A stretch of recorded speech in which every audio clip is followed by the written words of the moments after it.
Could you briefly introduce yourself and your role within the River Severn Advanced Wireless Innovation Region? Yeah, so my name is Matt Smith. I'm the Programme Manager for the River Severn Partnership Advanced Wireless Innovation Region. Basically oversee the distribution of funding that we've had from DSIT for the innovation region to a various wide array of projects.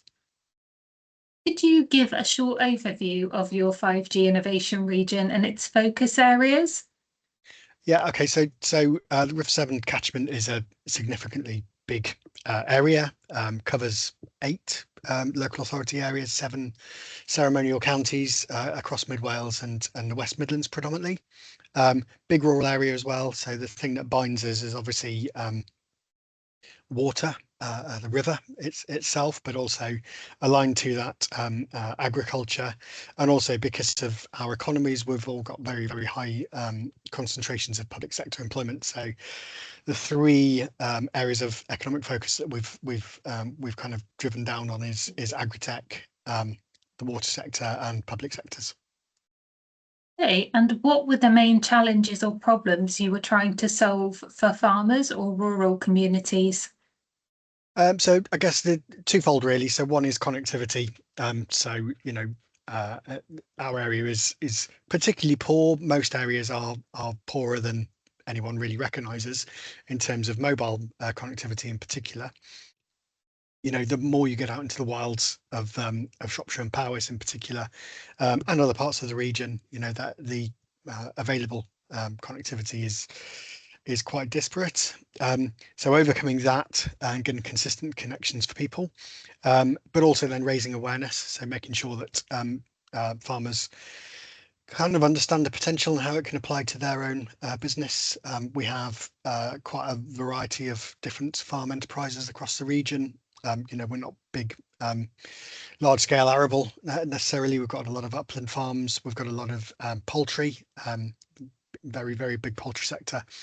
So it's kind of making sure that the kind of variety of farm enterprises can see what's in it from them, for them, to innovate, and not necessarily looking at bleeding edge stuff, but actually trying to understand what's on the market already and isn't that much of a risk to adopt themselves. So yeah, just trying to get them to see the potential. And why is the advanced wireless connectivity and 5G important for modern agriculture? Well, it's increasingly important because it can power quite a number of different, we call them use cases, but I hate that term, different applications of technology, basically. But obviously you do need that connectivity. And although we are an innovation region, which is part of the 5G programme, I think what we've really found is that 5G isn't necessarily the be all and end all. But there is a dire need for reliable connectivity that can do the things it needs to do to power devices which are not necessarily sending a great deal of data, but are nonetheless quite important in terms of getting consistent throughput. It sounds like you were saying that some of the kind of quick wins for the Agri-Tech use cases are they don't necessarily need the masses of data transfer, but do you think some of the more long-term applications might involve that? Yeah, so we've got a number of use cases. I would say the majority of our use cases are relatively low data throughput, right? So they're doing a fairly simplistic but important jobs. What's the level of I don't know, liquid fertilizer, or has somebody entered our site illegally or unexpectedly, kind of binary yes no type functionality. We have invested also in a number of use cases which are a lot more sophisticated than that. Obviously the cost escalates, so you've got to be kind of cognizant of what benefit it's going to bring to you. But good examples of that are some of the 5G camera and video applications that we've got, particularly in terms of pest detection. So one of our projects has got an internal grain store, and we've had 5G cameras or 5G enabled cameras installed in there, and they have edge compute so that they can actually determine the species of insects and pests that are, kind of in and around that environment. And they can also both identify the species, but also extrapolate up and predict the level of risk at that volume that those insects present to the crop. So the farmer can take remedial action to fumigate or whatever to get rid of the pests. That takes quite a lot of power to understand what the species is, and to actually kind of predict whether or not it's going to be a significant issue for them. And it's stuff like that, which is just things getting more and more sophisticated, things more computing power happening out in the environment, or actually back in the cloud, and you've still got to transfer that data. You've still got to have a large amount of data that you're generating to actually feed the cloud-based application. Yeah, and you've mentioned a couple of examples there already, but could you share some of the key Agri-Tech use cases that you developed?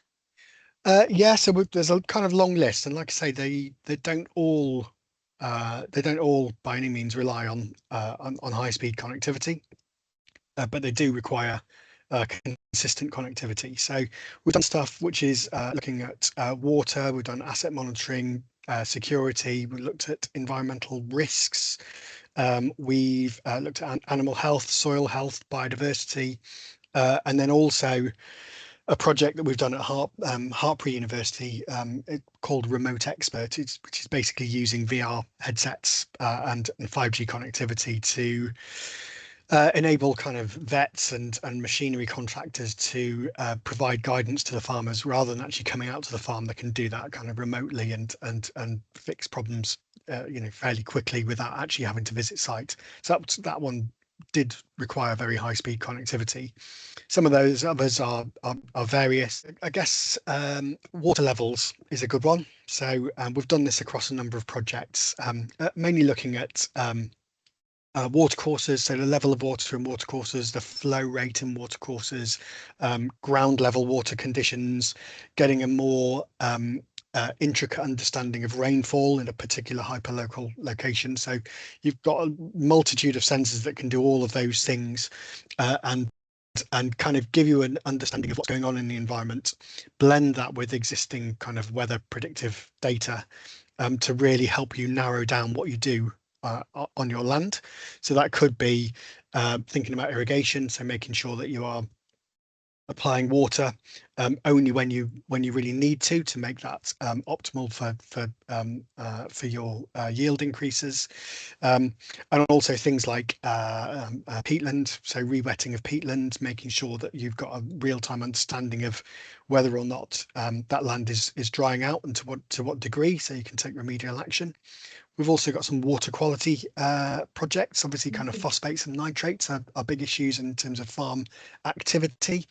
And we've had some real-time sensors basically taking lab quality tests every 10 seconds out in the field of those two things, which has been really useful. So actually, if you deploy that sort of thing across the farm, you can actually understand the contributing factors to higher or lower levels of phosphates, nitrates. So we've got some really interesting examples of really pinpointing what the issue is. And again, if you know what the issue is, at least you can start to try and remediate that. I guess then things like security. So there's a range of things that you can do, some fairly cheap, some more expensive in terms of farm security. So on the fairly cheaper end, you can get sensors in which kind of basically understand whether or not there are people within your buildings or on the farmyard.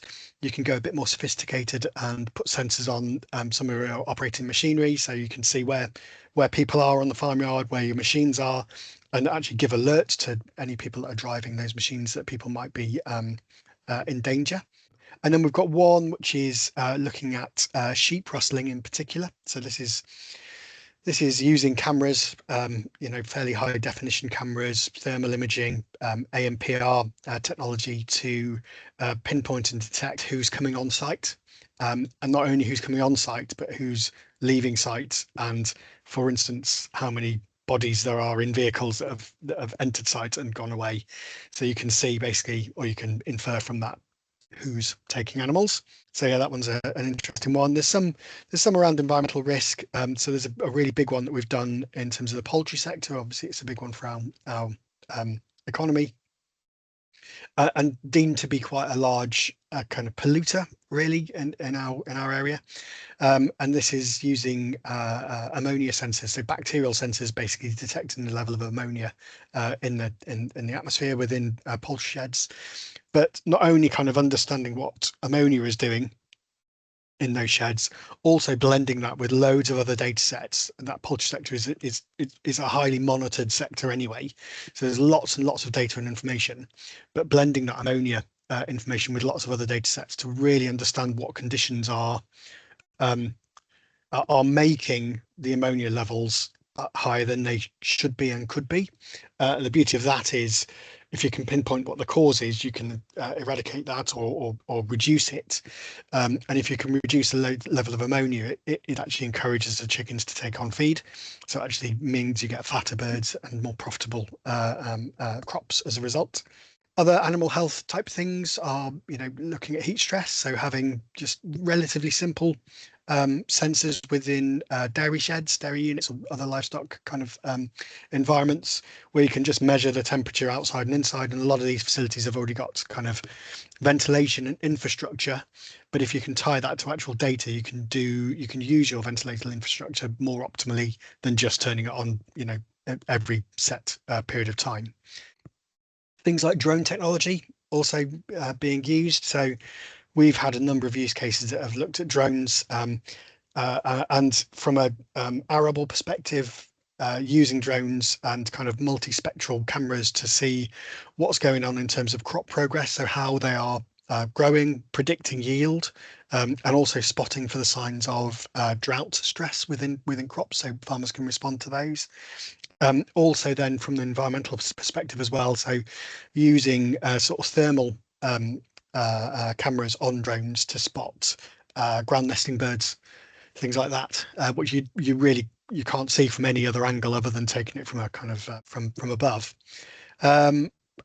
Soil health, there's a little project that again done at RSPAWIR, which is looking at the kind of nitrate loss from soils. So again, measuring the gases coming off fields to try and give an indication to farmers as when is most economical to be applying fertilizer. And again, you've got similar things with pesticides. So you go back to the kind of pest detection cameras which you put out in the field crop. Again, that can really help you determine, rather than just do a blanket application of what are fairly costly pesticides, you can do that in a much more targeted way and reduce your costs. And then a little bit more on biodiversity. So there's lots of projects looking at camera traps and kind of on-farm wildlife. But the one that's probably got most traction that we've done is bird biodiversity. So we've had a big project which has had bioacoustic sensors. And that's used AI, a little bit like the kind of Chirp or Merlin type applications that you can get on your mobile phones, but doing this in kind of real time and in a bit more sophisticated way.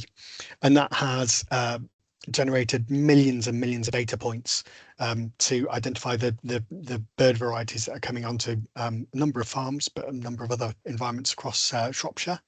And then using the AI to understand what species are, to predict the volume of those, and then to compare that to kind of human ecologist type observations. So actually you can understand the likelihood of certain species being in an area or the rarity of certain species. So that's been a really fun one and quite informative one to have done.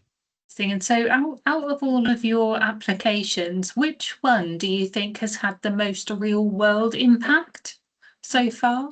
So the ammonia project, I would say, definitely has. And the reason it has is because there's a clear link between investing in the technology and seeing seeing both an economic and environmental impact, and the two are tied. So it's almost like the missing element of that whole production process was just having a real-time understanding of the ammonia levels. And once you've got that, it's the key to opening up massive environmental improvements. So we believe against the national cohort of poultry farms that we've reduced through that project the ammonia emissions by between 40 and 60%, depending on which type of shed those sensors are in. So that's massive environmental benefit. But also on the flip side, making that environmental improvement, like I say, it encourages the birds to take on more feed. That feed conversion rate means fatter birds. Fatter birds means more profitability. So in year one, we think the farms that have been involved in that project are actually going to increase their profits by £8 million. So it's been a huge success. How did you work with the farmers to adopt these technologies and solutions? So mainly through third parties. So, we're an innovation region, but we're run by the council. Councils aren't necessarily the best organisations to be trusted, I guess, by the farming sector. We also have the involvement of lots of ENGOs and government departments as well. So again, we're not best placed to be having those conversations, but we are also working in partnership with a number of organisations that do have those trusted bonds. So people that are already providing farm business advice, people that are already in things like internal drainage boards or CABA groups or farm clusters. So people that have already got those trusted links. So actually we can bring some of the funding and we can bring some of the know-how in terms of the technologies, but actually it takes somebody in acting as an intermediary to kind of soften the blow, if you like, and make sure there's a degree of trust in the information that's coming down.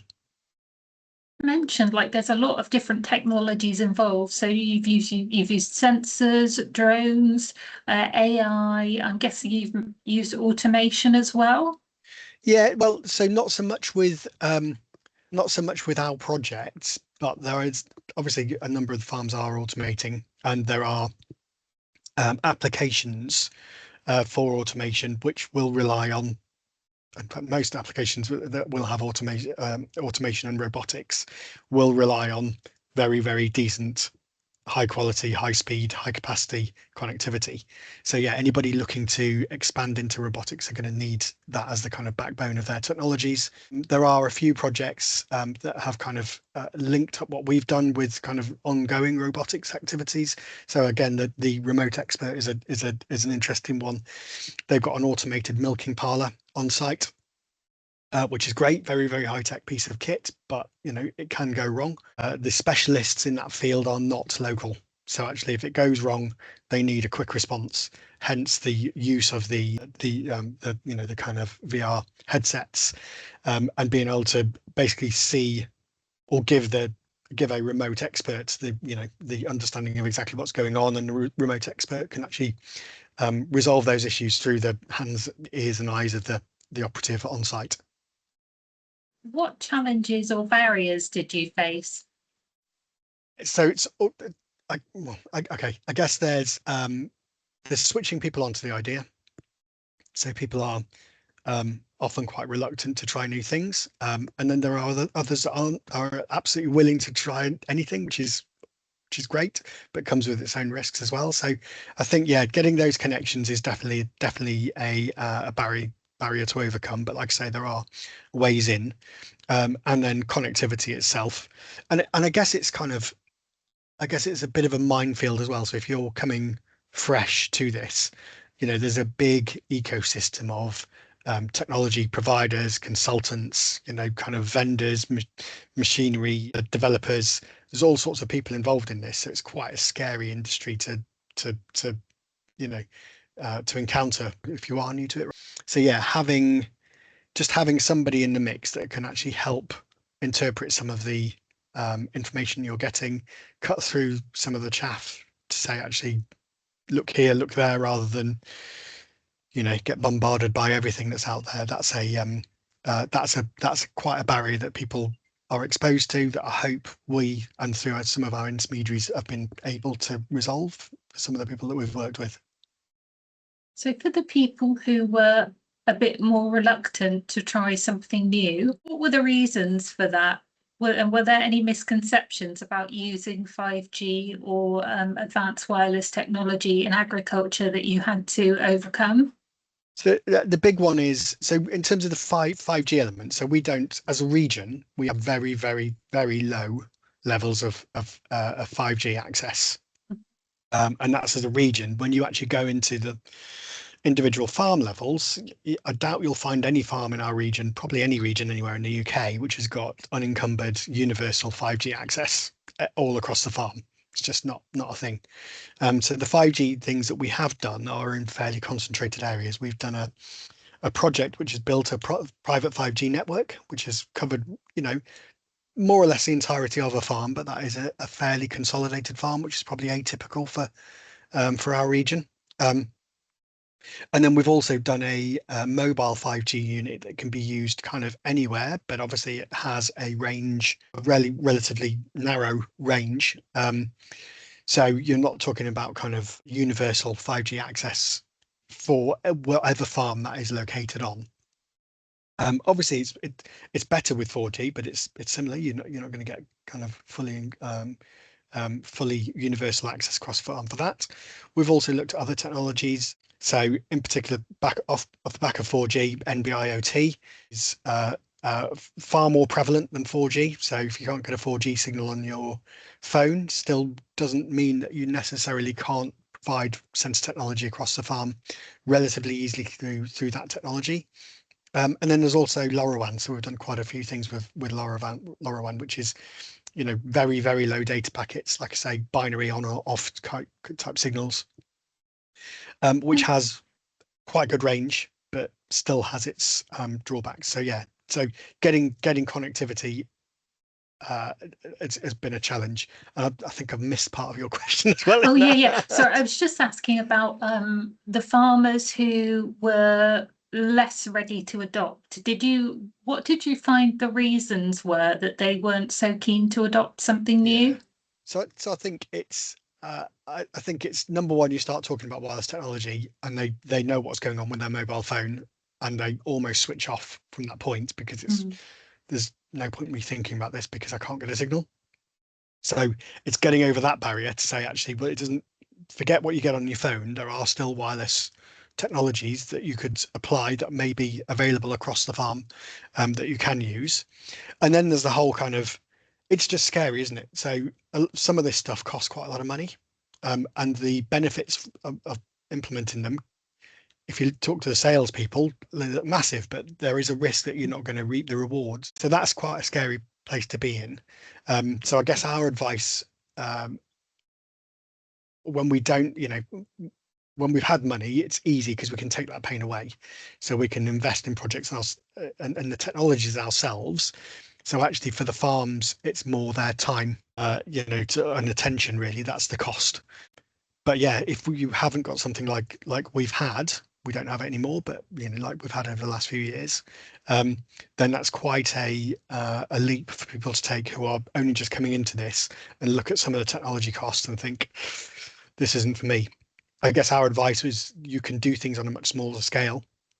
Start small, start cheap, and just start to integrate some of this kind of IoT into the business and find what works. Yeah, definitely. And there are sometimes government grants for farmers as well who are looking to try new technologies. So support is sometimes out there for farmers themselves. So if you had to sum it up, what do you think the single biggest benefit is that 5G or advanced wireless technology can bring to agriculture? Real-time knowledge. So, you can't be everywhere on farm all the time. So, but with wireless connectivity and well-deployed sensors doing interesting things, you can have a much more immediate understanding of what's going on across the piece. In one sentence, how do you think technology is changing farming? Okay, increasing yield, reducing costs.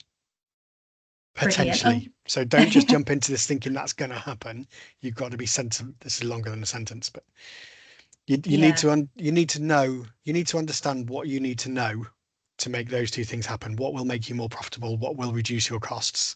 But there will be technology out there that will help you do it. And where can people go to find out more about your work?